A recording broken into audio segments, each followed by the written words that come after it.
candidates moving to challenge former President Donald Trump for the 2024 nomination, like South Carolina Senator Tim Scott and former UN Ambassador Nikki Haley, have tried to position themselves as the face of a younger, more optimistic and policy-minded Republican Party. They are bolstered by polling that suggests that Republican voters want a different candidate than Trump. But there's a problem, commentator Molly Jong-Fast wrote for Vanity Fair on Thursday. Not many Republicans want to move on from Trump, and even fewer want to move on from Trumpism.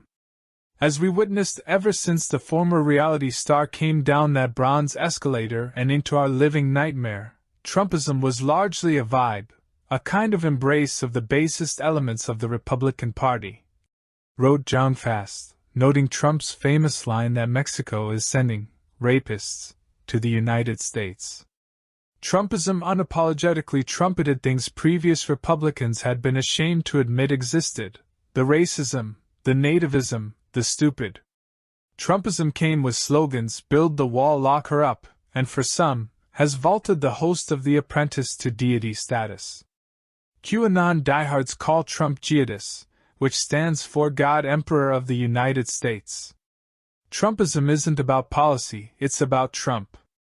And even for those who do want to get rid of Trump as a person, argued Jong-Fast, they still agree with his authoritarian culture wars and attacks on groups they fear and hate, which is why Governor Ron DeSantis, Republican Florida, is emerging as the clearest Trump alternative.